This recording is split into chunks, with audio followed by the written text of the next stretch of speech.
Good morning, Rich Pope at the Orlando Sentinel for this live Hurricane Matthew update. We have an 11 o'clock update, and alongside me here I have breaking news reporter Alyssa Cherney. I also have Kayla O'Brien out in the field. We'll be patching in with her live, and also I have our social media reporter Jessica Gillespie. She's been here with us the whole time with her computer, and she is taking live questions. So if you have any questions you want to send it on our Facebook feed, on our Twitter feed. She is monitoring that right now real time, so we'll try to answer them the best we can, and if not, we'll definitely get an answer for you on orlandosentinel.com. So let's go ahead and go to Alyssa. Alyssa, where are we at right now? We had an 11 a.m. update. The storm is still a Category 3 right now. Where is it? So the storm is about 27 miles east of New Smyrna Beach, and that's where some of the highest wind gusts have been reported. There were gusts reported of 107 miles per hour and sustained winds of 75 miles per hour, which are hurricane level, very damaging, very strong. Okay, so the coast right now is taking a pretty good pounding. I know that, as the storm keeps moving forward, it seems like that is starting to spin and affect the coast, correct? Mm-hmm, definitely, yeah. And further today and tomorrow, it'll start moving north into Georgia and the Carolinas. Okay, do we have any idea of storm surge over there? I know the waves are starting to pound up. Do we have any idea what's going on there? Storm surge has been a latent threat the whole time. Yeah. I know that high tide is coming up, and so people are reporting it. Right now in Volusia County, they reported that at low tide, it was already 3 feet above average. Okay. And so I think the predictions range up to 11 feet of storm surge possibility. So higher. This storm has been a deadly storm. We've had reports in Haiti of deaths. It seems like 478 was last reported. And I know here in Orlando we did have one fatality related to the storm in some capacity. Yeah, so what happened is a woman in her mid-50s was going under cardiac arrest about 1:20 a.m. Friday morning in St. Lucie County, and she called emergency services, but they couldn't go out because the winds had reached 60 miles an hour, which is too dangerous for them to take calls. So they were able to go out about 6:30 a.m. today, and they found that she had passed away. And so what the fire district spokeswoman told me is that would be recorded in FEMA as a storm-related death. And what the National Weather Service said is that would be an indirect storm-related death, since it wasn't caused by an impact by the storm, like flooding or a tree falling on someone. Yeah. It would be a indirect, storm-related death. Okay, and this storm still is very dangerous. I know it has wiggled a little bit further out east. We haven't had that full pull onto the coast, but it is still having a serious impact here on Central Florida, so we definitely cannot take it lightly right now. I also want to go ahead, we're going to head out to Kayla O'Brien. She is out in Sanford, which Sanford has gotten a lot of wind, rain right now, and we're going to go ahead and touch base with her at this point. Kayla, how are you? Hey, I'm Rich, doing how good. You It looks like you are ankle deep right now. Where are you in Sanford? Yeah, we're in Sanford. We're only a couple minutes away from Lake Monroe, that big lakefront in Sanford, if you're familiar with the area. We're only a few minutes away. We're next to an apartment complex, and as you can see, I am about 6 inches in the water right here through a street, so no cars are coming in this way at all. In the last 3 hours, you saw us at 8 o'clock at Lake Eola. It was a lot less intense. Right now, the wind is really picking up, and it's raining constantly. I'm going to let Andrew take a look at that stop sign over there. We've been precariously watching it because it's been shaking back and forth, and we're really worried that it might come out. Driving around Sanford has been a little different than downtown Orlando as well. We see a lot of tree branches. We actually saw half of a tree that split and then fell over. And as you can see, the gusts are coming up really heavy right now. So it's getting pretty bad out here. So the reason we chose Sanford is because the rainfall has been historic in Central Florida compared to all the areas. More than 5 inches reported yesterday. So as you can see, some of that has collected in this road right here. And police are saying, please do not come out on the roads. We actually got stopped a few minutes ago, but we told them that we're media. But they said we are in an advisory and not to go outside because obviously it's very dangerous out here. Well, Kayla, thanks for the update. It looks like I can tell the wind is gusting up on you guys, and I asked you and Andrew to be safe out there. I appreciate you giving us a report, and I know we'll be checking in with you in a few moments for our next update. Thanks a lot. I appreciate it. Guys, stay safe. Yeah. All right, so Alyssa, let's go ahead and touch base on flooding. It looks like Sanford is getting some of that water right now. what can we expect for flooding in the area around Central Florida? Yeah, the general predictions for the flooding concerns were between 10 and 15 inches, and I believe that Seminole County reported just so far somewhere around 8 inches. So they're definitely trending upwards towards the highest amounts. We haven't seen as much flooding in other areas, but storm surge does pose a problem, and any communities in Central Florida near the St. Johns River have that risk as well. Okay.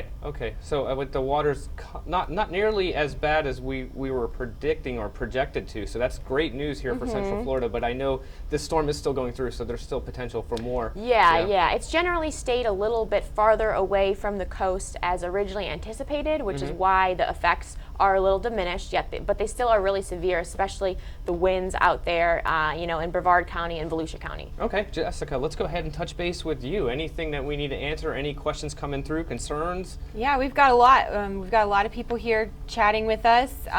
Dino wants to know where he can find an open gas station in Orlando. Now everybody's under curfew right now, so there should be no places should be really open right now. Nobody. I don't know if there's open gas stations. Yeah. But we're under curfew. Those have not been lifted. We've got some people asking, it's not raining where I am. It's not windy where I am. Why is there a curfew? Can I leave my house? Yeah. It might not be raining or windy where you are right now, but it is in other places. We just showed you Kayla O'Brien. Here's a car on the screen. This was, that's not a good situation. And Seminole County actually retweeted that and said, this is why we ask you to not be on the roads, because these lighter weight vehicles are getting tossed around and can get stuck in those ditches and things like that. So, you might think it's calm, but just wait for an all clear from some officials. They're out there. They're making sure you're safe. That's the number one priority, is to keep people safe.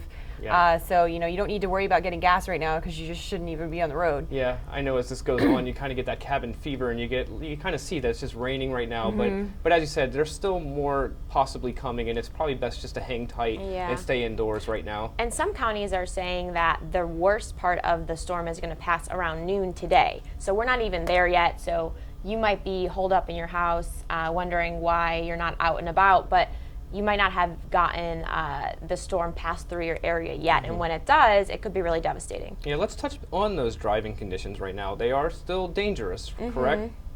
Yeah, the last time I was on the road was when I drove to work at 4 a.m. But even just driving around, I drove less than a mile to work, and that was earlier in the storm, and there were down branches and parts of palm trees just scattered across the road, which is tricky. Yeah. So the officials want everybody to stay off of the roads, and that's the situation right now. Yeah, so I want to go ahead and recap right now for this update. We are live. Category 3 hurricane. Matthew is a Category 3, 120 mile per hour winds. It is 35 miles off of Daytona Beach right now, and the coast is taking a hit. The hurricane sustained winds of 75 miles per hour. Gusts are going up to 102 to 107 miles per hour, so it is still a significant storm that is hitting the coast right now. I also want to point out OrlandoSentinel.com is completely open, unrestricted, free, so please use that as a resource to keep up to date with information as we get it. We are here and we are keeping that updated, so go ahead and check on that as well. Also, we have Jessica here who is taking live questions on our Facebook page and our Twitter feeds, so if you have questions, go ahead and send them in. Let's go ahead and talk damage assessment. What kind of reports are we getting about damage out there at this point? So the counties that are safe enough and the winds have died down enough have sent out some crews to go scope out the areas and see what's going on. So we know that Polk County has gone out. They haven't really gotten a big hit from the storm. And most of the damage that's been reported so far is, in the scheme of things, minimal. It's down tree branches. It's perhaps bigger trees that have fallen. There were a couple of cases of trees falling on homes or trees falling on porches. Everybody in those circumstances, mostly in Volusia, were rescued without injury. But generally, the bulk of it has been minimal, power lines, stuff like that. Okay, well that's good news considering what it could have been. Let's talk about the counties. I know Volusia, Brevard, coastal counties are taking a hit right now. Let's go ahead and go to those interior counties: Orange, Seminole, Osceola Lake. What are they experiencing at this point?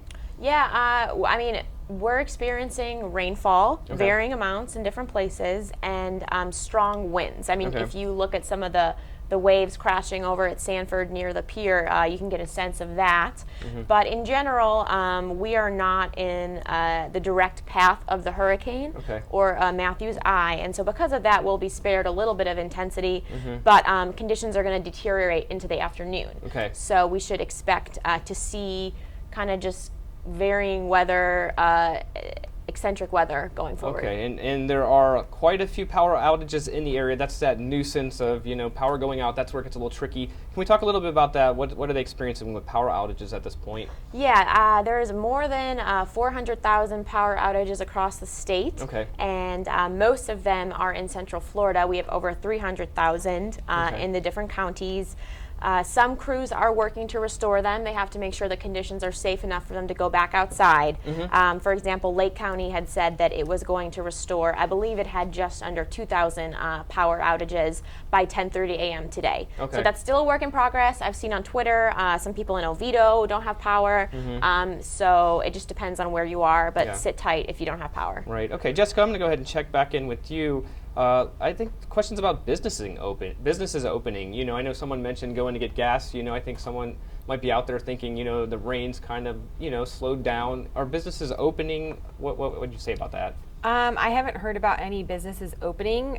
We have a reporter, Steve Hudak. He lives out in Lake County. He's out there checking things out right now, and they are not under a curfew. And he posted a photo on his Twitter account. A Publix in Sorrento is open. So if you're in Lake and you are desperate for food and supplies, and you are in you think the conditions are safe, you can tell if it's not too windy on the roads. Apparently there are some Publixes open out there, maybe some other types of stores, according to our reporter. But other than that, we haven't. The airports are going to be closed. They still they hope to reopen tomorrow.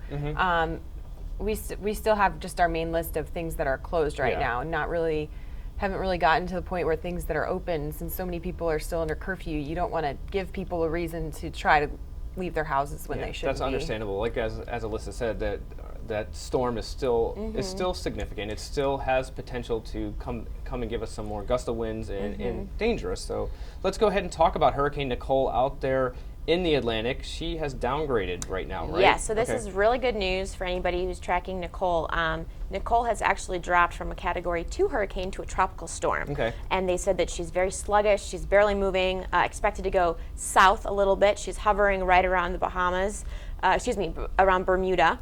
And the top speeds recorded right now are 70 miles an hour. So that is a significant change, but it is in line with predictions that the storm was going to deteriorate and weaken, and so there's no reason right now to anticipate any sort of effects from Nicole in the near future. And path of Matthew right now, I know there was talking about looping. What's the projected path at this point? I think that has also been debunked as a real possibility. It's possible that it comes back around, but by the time that it does, it's going to be very weak. Over the next 48 hours, it's supposed to leave the U.S. area, and it's going to not be a hurricane anymore. I know the tension's starting to turn towards northern Florida, maybe Jacksonville area, even going up into Georgia. Well, it'll head into Georgia.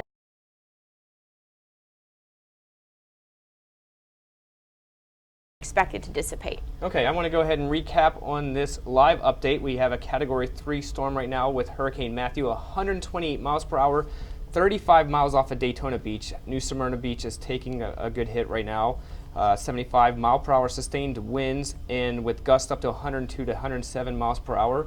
I want to go ahead and check in with Jessica. Jessica, any last questions that we should get to as we start wrapping up here? We're getting some reports in the feed that Osceola's lifted its curfew. That's good news. Have you heard this? That is possible. There was an 11 a.m. press conference, so obviously I'm not there. But I will check. Osceola was on the outlying region of the hurricane warning. It may have been downgraded to a tropical storm warning while we're sitting here. And I'll just also piggyback on the Lake County Sorrento that's open. Lake County, through all of this, has been the only county not under a hurricane warning. It's been under a tropical storm warning, and that is a possibility why some businesses there could be open. But that's not reflective of the metro Orlando area. That includes Orlando and Sanford, and some of the other neighboring communities. Okay, great. Well, thanks. I really appreciate that. I know you've been hard at work and been with us all night, so I really do appreciate that. Same with you, Jessica. Really great work there. I want to go ahead and tell you guys again, OrlandoSentinel.com is open, unrestricted, free, so please use that as a resource. We're going to be back here for a live update at 2 p.m., so go ahead and check back then. For OrlandoSentinel.com, I'm Rich Pope.